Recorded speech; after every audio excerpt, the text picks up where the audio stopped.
Continuamos entonces nuestro estudio del libro de Hechos, capítulo 5, versículos 12 al 16. Y dice: Por mano de los apóstoles se realizaban muchas señales y prodigios entre el pueblo, y se acostumbraban a estar todos de común acuerdo en el pórtico de Salomón. Pero ninguno de los demás se atrevía a juntarse con ellos, sin embargo el pueblo los tenía en gran estima.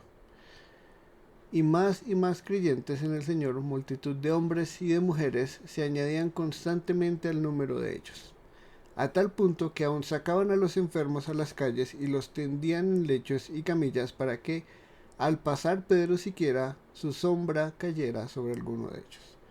También la gente de las ciudades en los alrededores de Jerusalén acudía trayendo enfermos y atormentados por espíritus inmundos, y todos eran sanados. Entonces, en el capítulo 4 y en el principio del capítulo 5 vimos tanto persecución interna como persecución externa de los apóstoles. Y bueno, en sí de la iglesia, ¿no? Principalmente Pedro y Juan son los perseguidos en este caso porque fueron los que curaron al paralítico y su testimonio el que dan ellos ante la corte del sumo sacerdote, ¿no? Entonces está la persecución interna, persecución externa, que es el pueblo judío o especialmente los líderes judíos. Y ya los volveremos a ver en el versículo 17. Y está la persecución interna que vimos en Ananías y Zafiras. Y acá ahora tenemos un cambio, parece abrupto, ¿no? Vimos entonces todo lo que Jesús ha hecho desde su ascensión en el capítulo 1. Vemos la llegada del Espíritu Santo en el capítulo 2. Vemos el inicio de la iglesia, la comunidad del nuevo pacto. Vemos la primera predicación. Vemos cómo se convierte en personas. Vemos cómo se convierte en personas de todo el mundo en el capítulo 2. Vemos cómo se convierte en personas de la élite en el capítulo 3. Vemos entonces en el capítulo 4 este mensaje de nuevo ya en el templo entre los gobernantes, los líderes, y acá es donde hay aceptación por parte de algunos y por parte de los más poderosos hay rechazo. El reino está creciendo y el reino sigue creciendo. Las promesas de Jesús se cumplen, tanto en la llegada del Espíritu Santo en Pentecostés, que les da el poder para testificar, como incluso en medio de la persecución el pueblo de Dios orando: llénanos de valentía, llénanos de coraje para poder seguir predicando este mensaje. Sí, hay señales, sí hay prodigios, pero lo que importa es que este mensaje se siga predicando para la salvación del pueblo de Dios. Vemos entonces que esa es la expansión del reino hasta ahora, ¿no? Por todo Jerusalén. Vemos los inicios de la persecución y ahora estamos después de lo que es el comienzo de la persecución y los resultados de eso, ¿no? Los resultados de la persecución externa es que va a haber muerte, y lo vamos a ver desde Esteban en adelante.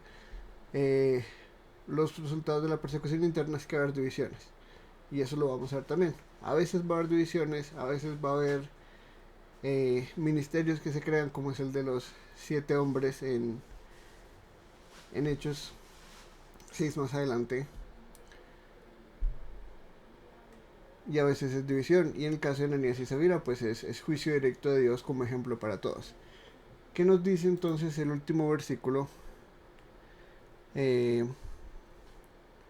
capítulo, el último versículo de la última sección, del versículo 11? Dice: y vino un gran temor sobre toda la iglesia y sobre todos los que supieron estas cosas. Entonces se entiende ahora que aunque la persecución externa va a traer la muerte de los miembros de la iglesia, esa es la intención de los líderes religiosos, en la persecución interna vamos a ver entonces que Dios mismo es el que juzga como testimonio a los demás de que con él no se juega. de que con su pueblo no se juega y que con sus propósitos no se juegan. Dios mismo es el que juzga. Acá son los justos los que van a ser perseguidos y asesinados. Acá es Dios matando de forma justa a Ananías y Zafira por su desobediencia pactal y por su rebeldía y por ser infiltrados en el reino. Nos dice entonces ahora que por mano de los apóstoles se realizaron muchas señales y prodigios. Eso no quiere decir que solo lo hacían con las manos y que todo era imposición de manos y todo era tocar las manos, sino más generalmente la expresión no por obra de los apóstoles. Y cuando hablamos de los apóstoles, estamos hablando de los 12, ¿no? Apóstoles son los 12 que incluyen a Matías, que ya vimos fue escogido a principios del libro de Hechos, finales del capítulo 1, principio del libro de Hechos. Los 12 entonces realizaron muchas señales y prodigios. ¿Cuál era el propósito de estas señales y prodigios? Lo que vemos acá. Y más creyentes en el Señor, multitud de hombres y mujeres se añadían constantemente al número de ellos. El punto de los milagros no es simplemente hacer milagros por milagros. No sanaban simplemente por sanar, y eso ya lo vimos a capítulo 2, capítulo 3, capítulo 4, y lo seguimos viendo en el capítulo 5. Los milagros, tanto el del paralítico, cuyo propósito es poder entrar al templo y poder adorar a Dios en espíritu y en verdad, y el de estas personas también, no es accidente que sanen enfermos, ¿sí? Si entendemos la ley judía, si entendemos lo que los enfermos son, muchos enfermos, pues eso también era una barrera para que ellos adoraran a Dios en el templo. Por eso, ¿en dónde estaban ellos? Y por eso, ¿por qué curar el paralítico en el templo? Todo eso tiene un sentido. Recuerden, estamos todavía en Jerusalén, y aunque estamos en un periodo de transición de lo que va a ser finalmente la iglesia, esta comunidad mixta entre judíos y gentiles, los apóstoles son judíos. La iglesia en este momento es judíos, si bien todos vienen judíos de la diáspora, de la dispersión judía, todos son judíos. Los apóstoles son judíos puros, por decirlo así, no son judíos extranjeros. A los que les han predicado son judíos, tanto de la dispersión como en la misma ciudad, como las élites de la ciudad. Todos ellos comparten esta identidad como judíos. Todos ellos adoran en el templo a Dios. Pero recordemos, uno, que para entrar al templo hay un impuesto y no es gratis. Y dos, que para poder adorar a Dios yo no puedo tener lepra, yo no puedo tener ciertas enfermedades, ¿sí? Yo no puedo ir a orar en el templo enfermo. No puedo. ¿Y dónde estaban ellos? Y acostumbraban a estar todos de común acuerdo en el pórtico de Salomón. Y ya veremos entonces qué significa esto. Pero primero entonces hablemos de las señales y prodigios, algo que ya hemos visto y que habla de este lenguaje del Antiguo Testamento, de la misma forma en la que vemos en el Éxodo señales y prodigios, de la misma forma que lo vimos en Hechos 2, que todo esto es el cumplimiento de las promesas de Dios en Jesús. Estas señales y prodigios son una muestra al mundo judío de que ellos son testigos de Jesús. ¿Cómo sabemos esto? Porque ellos mismos entienden esta realidad. Lo vimos en el capítulo anterior con la curación del paralítico. Es por la autoridad de ellos, es por su gran estatus como apóstoles en la iglesia que pueden hacer esto. No, es por el nombre, que es por sobre todo nombre, el nombre de Jesús. La autoridad que les ha sido delegada por Jesús y por su espíritu que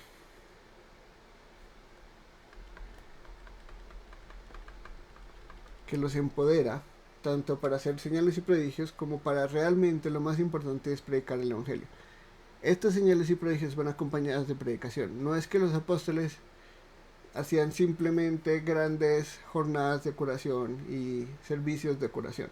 Eso no es lo que está pasando acá, porque ya lo hemos visto, ya hemos visto que siempre hay predicación, que siempre hay la proclamación, que esto es vital para la iglesia. La predicación es preeminente incluso sobre las señales y prodigios. Entonces tenemos testigos de Jesús a través de señales y prodigios y a través de la predicación. Ahora, ¿cómo unimos entonces todo esto con lo que pasó en los versículos anteriores? Con la persecución que están haciendo tanto externamente, y ya están las amenazas, que se van a volver una realidad y por eso la iglesia teme. La iglesia teme la persecución externa y llega la persecución interna que causa temor también en la iglesia, porque ser parte de la iglesia no es un juego, no es simplemente estoy probando acá si esto sirve o no, estoy probando si esto es bueno, si me hace mejor persona, si me alimenta más mi religión propia o mi relación como yo la entiendo con una divinidad o con Dios. Es algo serio, ¿sí? Es algo que si yo lo tomo como un juego y creo que puedo sacar ventaja de eso, creo que puedo estar infiltrado acá, voy a ver las consecuencias. Y es, así como acá murió, Ananías y Zafira mueren, y cualquier persona puede llegar a morir, en este caso por apostasía, ¿sí? El divorcio de Dios de estas personas que parecen ser parte de la comunidad y están dentro de la comunidad, pero no son de la comunidad, mostrándonos que incluso en este momento, incluso aunque vemos las 12 nuevas cabezas y los 12 nuevos representantes, todos verdaderos creyentes, incluso aunque vemos el Espíritu descender, la comunidad del nuevo pacto en este punto de Ananías y Zafira, ya vemos es una comunidad mixta. ¿Sí?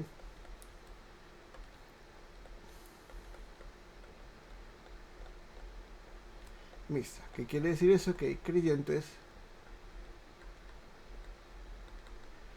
y no creyentes.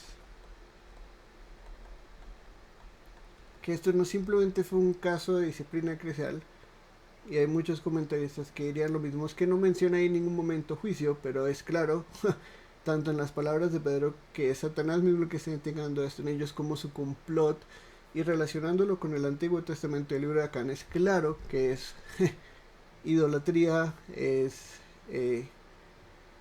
intentar engañar a Dios mismo, es no ser parte del pueblo de Dios y estar ahí, compartir de las bendiciones que está en el pueblo de Dios, recibir la señal y el sello que es el bautismo, pero no ser verdaderos creyentes.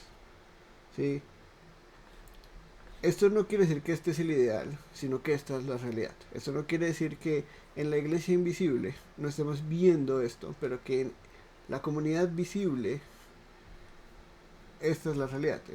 En la iglesia invisible tenemos solo creyentes. Amén. Y es universal y todos unidos a Cristo por fe somos parte del mismo pueblo y del mismo cuerpo y tenemos dones para el beneficio de toda la iglesia, no solo la local, sino la universal. Esa es una realidad.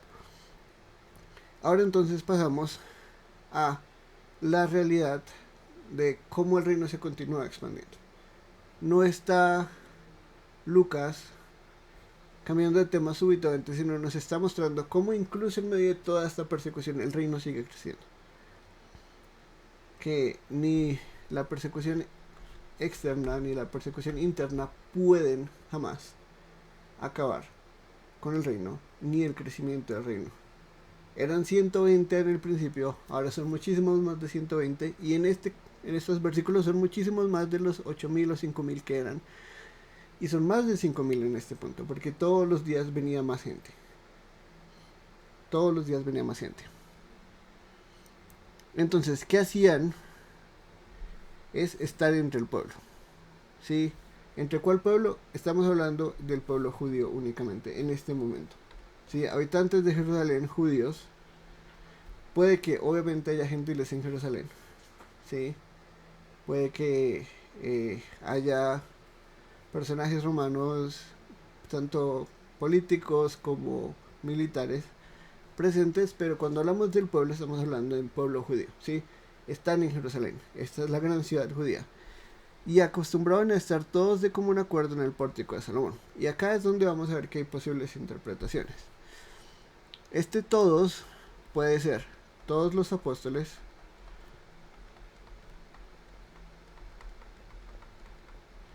o puede ser también toda la iglesia.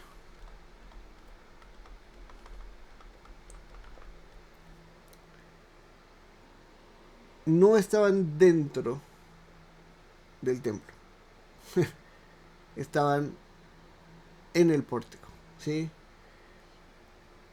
Quiere decir que estamos aquí con una multitud gigante todo el tiempo,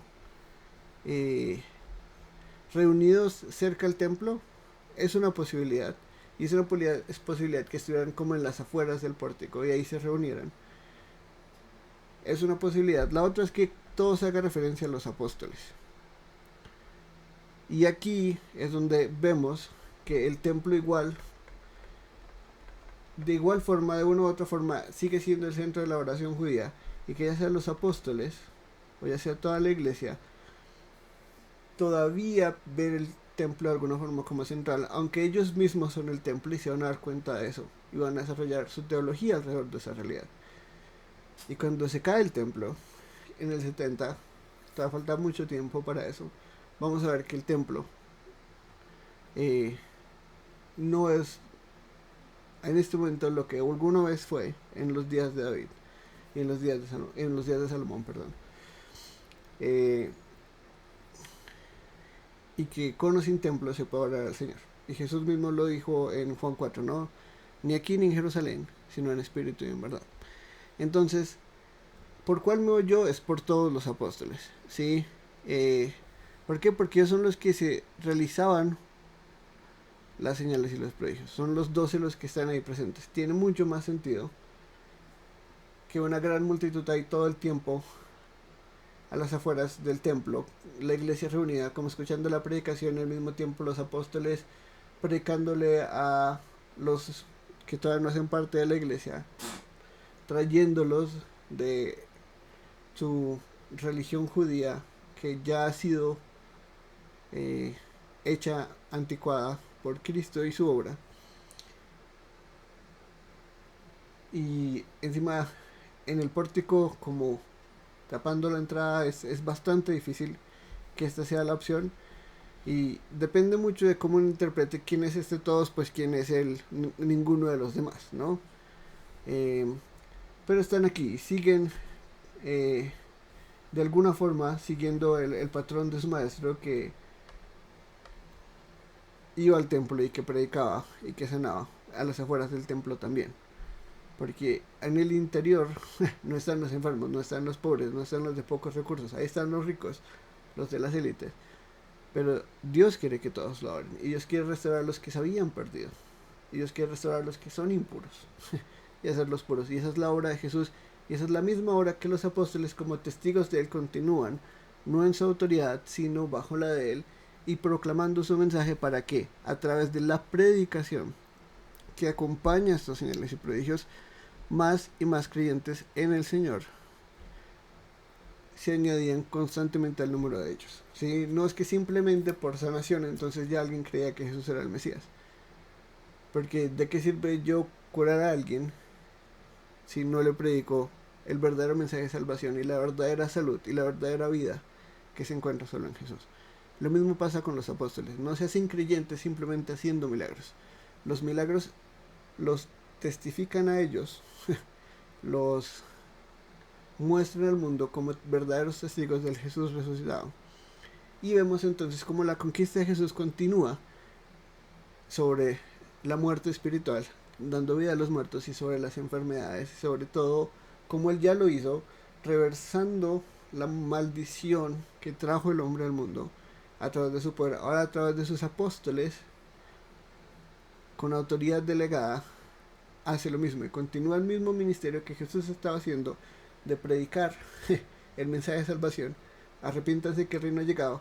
Y aquí están las obras que acompañan esto, y estas son las señales, las famosas señales y los famosos prodigios, mensaje y obras prodigiosas, milagros que acompañan esa predicación. Ambos juntos son las señales y prodigios que testifican el gran nombre de Jesús, así como en Egipto testificaban el gran nombre de Yahweh, ¿no? Del Dios Trino. Entonces hicimos que todos de común acuerdo se ponían en el pórtico de Salomón, y estos son los apóstoles.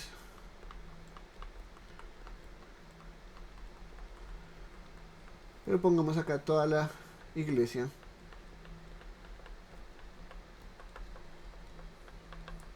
¿Qué posibilidad hay entonces con este contraste? Pero ninguno de los demás se atrevía a juntarse con ellos. Y acá entonces sería bastante raro que llegáramos de toda la iglesia se reunía en el pórtico de Salomón, pero ninguno de los demás, eso quiere decir ninguno de los no creyentes. Sí, porque si acá está toda la iglesia, entonces ¿quiénes son los demás? Pues tienen que ser de los que no son parte de la iglesia. Porque no creo yo que esta es la posibilidad más cierta, porque se añadían más y más personas, más y más y más y más, y constantemente se unían al número de ellos. Que sí es una comunidad mixta, que todo el mundo que esté siendo bautizado de la iglesia no es un verdadero creyente, sí, eso es cierto. Ananías y Zafira son un testigo de ello, y ellos no son los únicos, ellos son simplemente el ejemplo para que veamos que hay gente así. ¿Sí? Si ninguno de los que no era creyentes se atrevía a juntarse con ellos, ¿cómo llegaron a poder escuchar el mensaje y convertirse? No tiene sentido. No tiene sentido eso, no tiene sentido de cómo eso va a seguir causando envidia en los líderes religiosos, que va a causarles más ira para que persigan a la iglesia más pronto. Para mí no tiene sentido. Si hay más y más, no pueden ser ninguno de los creyentes, de los no creyentes. ¿Por qué? Porque claro, hay miedo, y definitivamente hay miedo de la persecución interna y externa para los no creyentes como para los creyentes. Porque ahora, si yo me voy a convertir a esta nueva vía, a este nuevo camino, o como lo llamarían los judíos, a esta nueva secta cristiana, a esta nueva secta mesiánica, pues ya sabemos que los líderes no los quieren. Entonces por ahí eventualmente nos van a llegar a nosotros. Si yo soy de la élite, eso significa perder privilegios. Si yo soy de los pobres, significa ser aún más rechazado.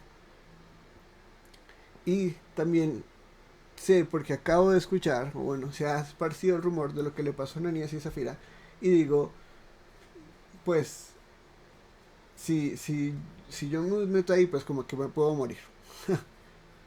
Y eso no suena como una muy buena idea. Entonces acá está la persecución externa e interna, que no solo amenaza a los que ya son creyentes, sino a los potenciales creyentes. Bajo esta interpretación así sería. Por eso no querían juntarse con ellos. Hay contraste ahí entonces con los resultados de la obra y predicación de los apóstoles, y también hay un contraste con este mismo párrafo. Sin embargo, el pueblo los tenía en alta estima. Los tenía en alta estima, pero no se juntaba con ellos por miedo, y aún así se convertían. Suena bastante raro. Suena bastante raro. Ahora, si decimos entonces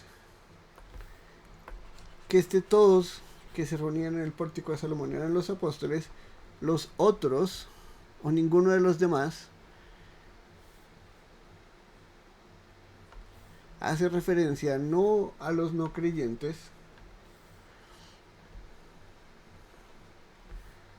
sino a los otros creyentes. ¿Cómo así los otros creyentes? Pues a los apóstoles. A los apóstoles. Los apóstoles son todos los que están reunidos fuera del pórtico de Salomón, y ninguno de los demás es los otros creyentes. Y acá ya tiene un poco más de sentido. ¿Por qué? Porque hay persecución externa, particularmente en este caso, aunque podemos decir también por un poco de miedo a la persecución interna, ¿no? Fue en presencia de los apóstoles, fue en presencia de ellos y por el poder y la autoridad delegada de ellos que murieron Ananías y Zafira como traidores, como apóstatas del pacto. Entonces, diría yo principalmente externa, pero tiene sentido. si va a empezar esta persecución y si estas amenazas están, por lo menos,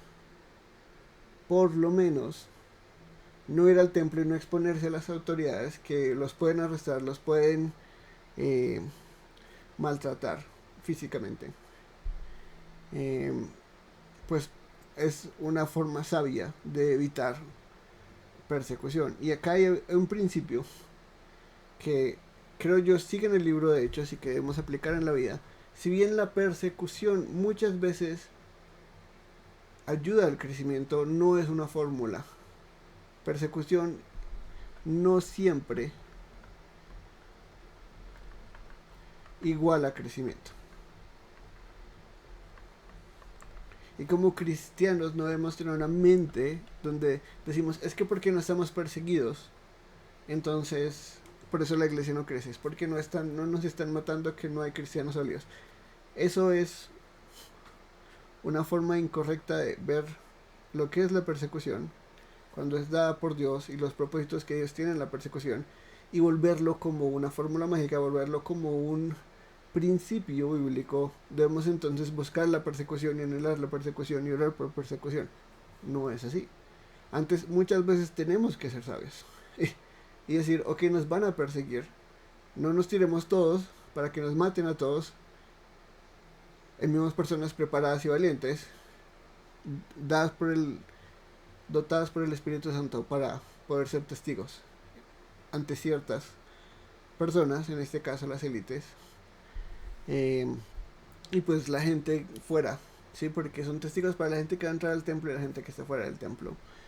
Es posible entonces que no se juntaron todos los más de 8,000 o más de 5,000 en este lugar, sino los discípulos de común acuerdo se reunían ahí para testificarle el evangelio, cualquiera que sea. Yo me inclino más por esta. Tenemos que entender que entonces hay una diferencia entre el pueblo y sus líderes.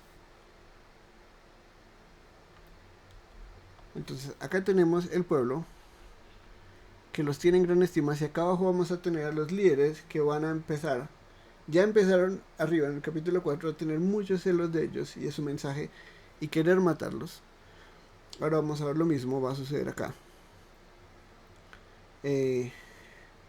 Abajo en el capítulo 5, pero el pueblo en general los tiene a gran estima. ¿Quién? Puede ser a los cristianos o puede ser a los apóstoles. En cualquier caso, el pueblo no es lo mismo que sus líderes. Hay un contraste acá, no son lo mismo. No son lo mismo, son diferentes. Y muchas veces vamos a ver que el sentir del pueblo es, wow, este es un gran mensaje y nos vamos a ir. Por el mensaje no de los milagros, no hay más enfermedad en la tierra porque los apóstoles están acá, porque ya no tengo que pensar en si me voy a enfermar o no me voy a enfermar, sino porque el reino de los cielos ha llegado. Y esta es la conquista de Cristo, que conquista corazones muertos, no solo prometiéndoles prosperidad y salud y beneficio y falta de sufrimiento en la vida, porque eso no quiere decir que los curaron una vez y no volvieron a estar enfermos nunca más.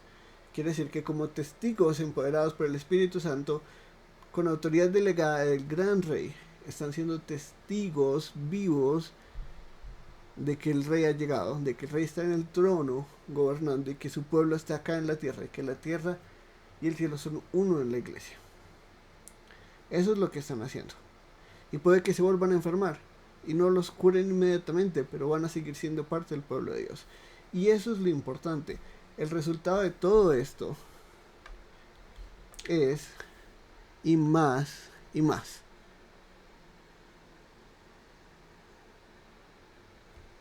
muchos más creyentes en el Señor, multitud, eso es increíble. Porque antes había multitudes, a Jesús lo seguían multitudes. Recuerden, a Jesús lo seguían multitudes y multitudes y multitudes. ¿Y qué hacían cada vez que se les presentaba el Evangelio? ¿Sí? Estaban los prodigios y las señales, estaban los milagros, estaban las obras de Jesús, estaban su gran poder manifiesto. ¿Y qué es lo que hacía la gente? Apenas escuchaba su predicación, se iba. Este mensaje es muy duro. ¿Quién puede seguir a este hombre? ¿Quién puede seguir sus enseñanzas? Hasta el punto que se quedó solo con los 12 y Jesús les pregunta, ¿ustedes también se van a ir? Y Pedro dice, ¿a quién más iremos? Solo tú tienes palabras de vida eterna. Acá vemos entonces todo lo contrario. Hay multitudes de hombres y de mujeres, pero se añadían constantemente al número de ellos. ¿Sí? ¿De quiénes? De los creyentes. De los creyentes que probablemente en ese momento ya son miles y miles,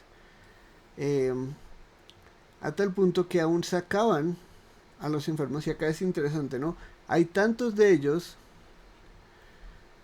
que ahora se sacaban a los enfermos a las calles y los tendían en lechos y camillas para que al pasar Pedro siquiera su sombra cayera sobre alguno de ellos. Ya entonces no solo en el templo y no son solo los rumores, sino que toda la ciudad, ¿sí? Por donde quiera que camina Pedro, que probablemente es predicando también, toda la gente buscaba los prodigios y milagros, pero no es solo eso, ¿no? Lo importante es que más y más creyentes en el Señor, multitud de hombres y mujeres, se añadían constantemente al número de ellos. Esto está creciendo fuera de control. Lo vamos a ver, o sea, lo vamos a ver al punto que ya los líderes religiosos no pueden esperar más. Sus amenazas no son suficientes, van a tener que tomar acción. Van a tener que tomar acción. Sí, los apóstoles tienen poder. Y tienen mucho poder, no en ellos mismos, sino delegado y por el Espíritu. Y eso hace que lo que se está escuchando y lo que se está viendo, que no es solo, los apóstoles están matando a todo el mundo porque la gente es desobediente, porque la gente es traidora, sino, el reino ha llegado y estas personas que predican el mensaje de Jesús, estos 12 hombres, están haciendo los mismos milagros que Jesús hacía. Jesús que la gente todavía tiene presente de alguna forma u otra en sus recuerdos y que ahora ven aún más presente en la predicación y las obras de los apóstoles. Toda la ciudad ahora que empezó con un movimiento de 120 personas, que luego vemos 3000, que luego vemos 5000 o más, y ahora son más y más y más y más y más y más. ¿Cuántos? Muchísimos. Este pequeño granito de arena, este pequeño grano de mostaza se expande y se expande y se expande y se expande y se expande. Y ya podemos decir que toda la ciudad sabe quiénes son los apóstoles y los tienen presente. A todos los que de común acuerdo están en el pórtico de Salomón. Todos los apóstoles son conocidos por el pueblo. Y eso quiere decir que por toda la ciudad de Jerusalén el mensaje del reino y del rey se está predicando. Y eso es maravilloso. Porque la ciudad que rechazó a Jesús, que lo dio a muerte, está siendo conquistada por el rey que ellos mismos rechazaron. Tanto las multitudes como la diáspora, como los judíos que vienen de otros lados, como las personas de estado, de estatus, de estado, de poder, élites, todas ellas están viendo que el reino ha llegado y que ha llegado con poder. No porque el poder sea el propósito y el fin del reino, sino porque eso demuestra que el reino realmente está aquí y que este hombre realmente resucitó. Contra los rumores que las élites en este momento están esparciendo a diestra y siniestra, diciendo los discípulos robaron el cuerpo, hay rumores tanto de lo que sucedió con Ananías y Zafira como lo que está sucediendo con los apóstoles, que traen este mensaje de salvación y de el reino con poder. Y eso hace que en todo lado las calles estén la gente pendiente de quiénes son ellos y que escuche ese mensaje que trae más y más gente. Y constantemente entonces vemos en Jerusalén la iglesia pasó de ser una minoría a ser un movimiento bastante significativo, porque recordemos, Jerusalén no es una ciudad gigante. Jerusalén, ni hoy en día, si alguna vez han ido o planean ir, Jerusalén no es una ciudad gigante. Su población y su capacidad poblacional no es enorme. Hoy en día mucho más que antes, obviamente por cómo nosotros hemos desarrollado construcción y arquitectura, etcétera, pero en esa época mucho menos. Y si estamos hablando de un movimiento de más de 10.000 personas, posiblemente, eso es masivo. Masivo para una ciudad tan pequeña. Eso no puede pasar desapercibido. Esta luz brilla con grandeza. Este árbol que está creciendo de esta semilla de mostaza está creciendo con grandeza. Se puede ver y se puede observar que la victoria de Cristo es poderosa. No ha pasado mucho tiempo. Y esto no es una fórmula de que si Dios está ahí, si el verdadero poder está ahí, va a crecer por los miles. Porque este no es lo que nos quiere enseñar este texto, que si quiero ver qué tan bíblica es una iglesia, es qué tantos miles de miembros tiene. No. Es ver la victoria de Cristo sobre sus enemigos. Esta gente que lo rechazó, esta gente que lo mató, que quería matarlo y que con ansias luchó y trabajó e hizo planes secretos para matarlo y públicamente declaró su sangre sea sobre nosotros y sobre nuestros hijos. Ahora están siendo conquistadas por el Mesías que ellos rechazaron, del que se burlaron. Él está cambiando sus vidas y cambiando sus corazones para siempre, para que vivan y sean el reino de Dios en la tierra. Y acá es donde vemos entonces la gran victoria de Cristo en Jerusalén. Esto es una gran victoria.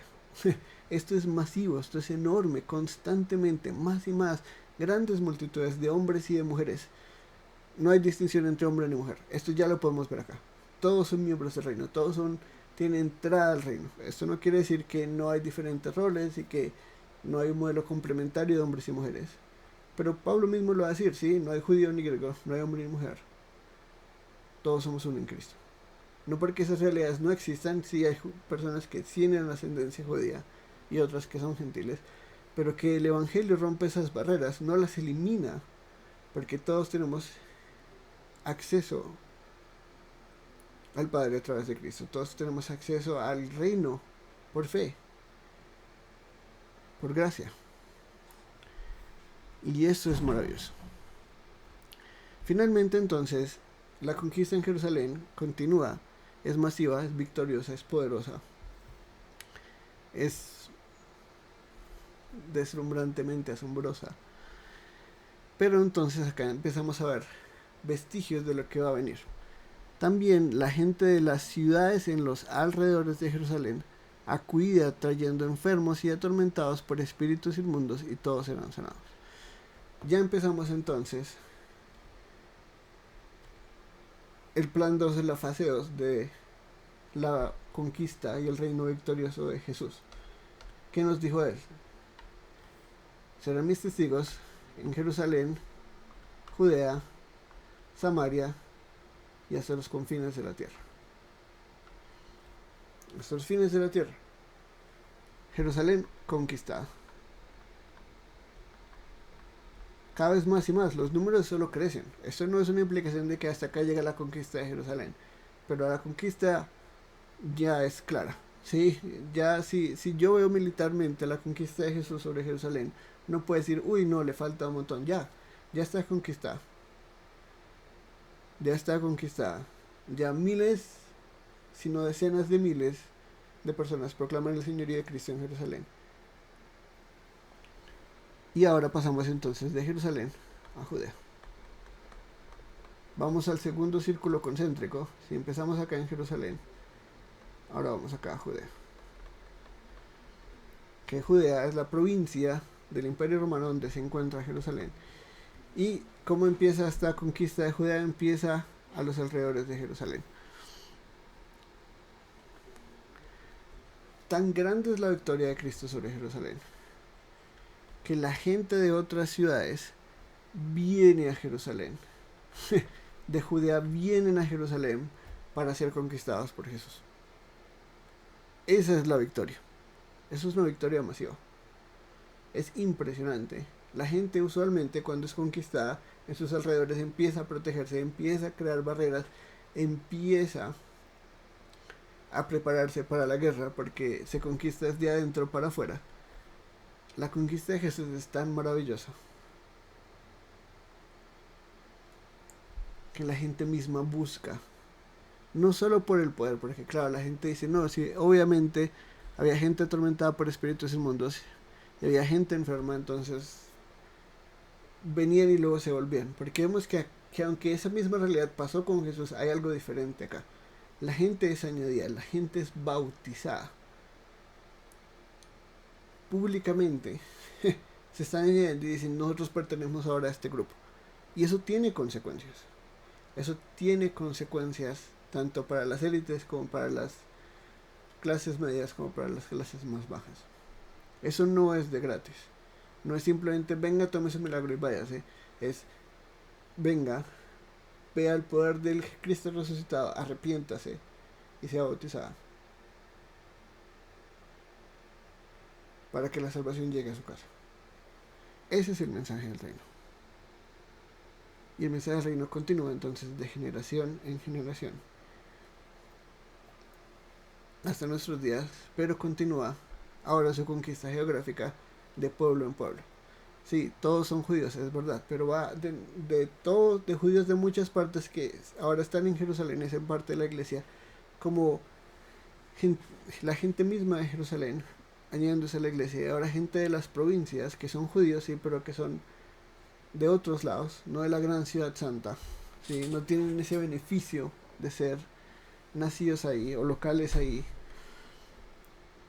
van y acuden. Que también va a haber una conquista hacia afuera, sí, pero miren el poder. El poder de Cristo para conquistar su pueblo es tan grande que su pueblo mismo va a acudir a él. Que la conquista va a seguir, no se va a limitar a Jerusalén.